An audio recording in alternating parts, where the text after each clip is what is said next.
Hello everyone, this is Jay Zhou. Today we're going to talk about requirements for phase separation as a function of composition in a solid solution.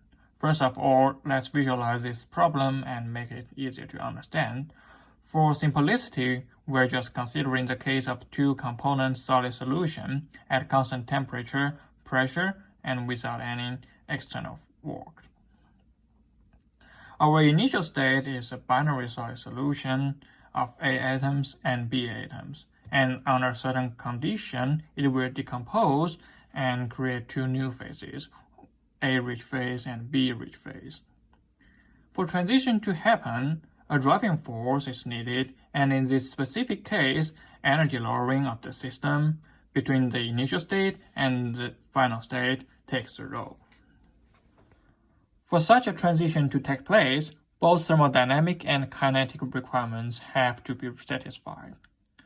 Thermodynamically, the two-component solid solution has to be unstable at the certain condition we set, compared with the two new phases created. Kinetically, there has to be enough energy for the AB atoms to move away from each other and to create the two new phases. Now let's take a look at the thermodynamic requirements. If we are going to mix up a certain amount of A and B atoms mechanically, the Gibbs free energy of the mixture should equal to the summation of the Gibbs free energy of all A and B atoms. If we write the Gibbs free energy of the pure A and B as GA0 and GB0, the molar free action of A and B in the system as XA and XB, the Gibbs free energy of the mixture Gmix should equal to XA GA0 plus XB GB0.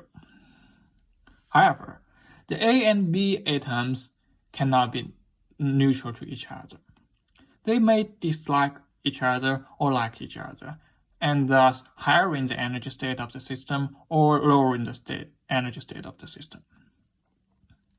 And we use the delta H mix, that is the change of enthalpy upon mixing, to describe this energy state change to the system after mixing.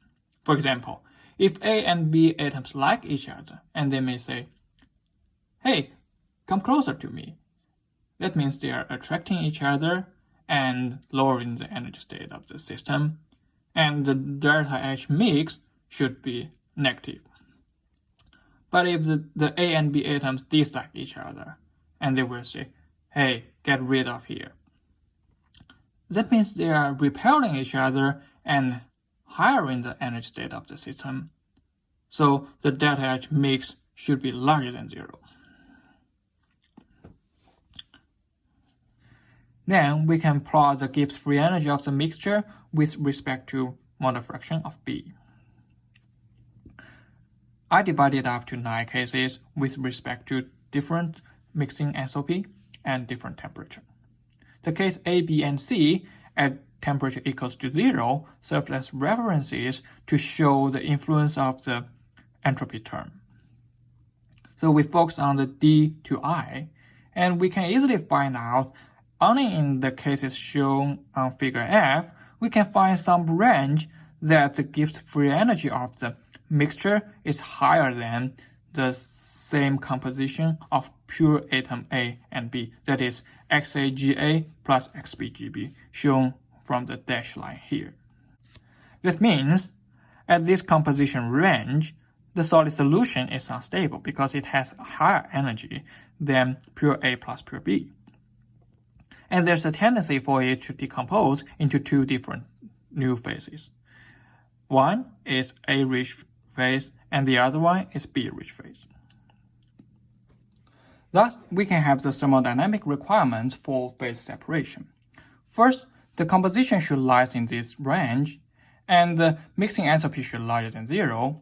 The temperature should be low, because if we go to high temperature, the influence of the entropy term will outweigh the influence of the mixing enthalpy, and at that case, the Gibbs free energy of the mixture will always lower than pure A plus pure B. Now let's move on to the kinetic requirements. During the transition, AB atoms are moving away from each other and new surfaces are created. If we consider the moving of the atoms, we know that the diffusion length of an atom in 1D case, the x is proportional to the square root of d times t. The d is the diffusion coefficient, and this equals to the d0 times exponential of minus q divided by RT. So the Q is the activation energy of the diffusion, which is shown here. We know that there is an energy barrier for any transition to happen, and the Q is the energy barrier that an atom must overcome to move. That means the energy lowering. The value of the energy change during the process equals this should be larger than the activation energy Q plus the energy required to create new surfaces. Next, if we focus on the expression of the diffusion coefficient, we notice that if temperature is higher, the diffusion coefficient will also be higher. Finally, if we look at the diffusion length expression, we notice that the diffusion length is proportional to the square root of diffusion time t. That shows longer time means longer diffusion distance, so the sample has to be soaked at the certain temperature for sufficient time for the phase separation to happen.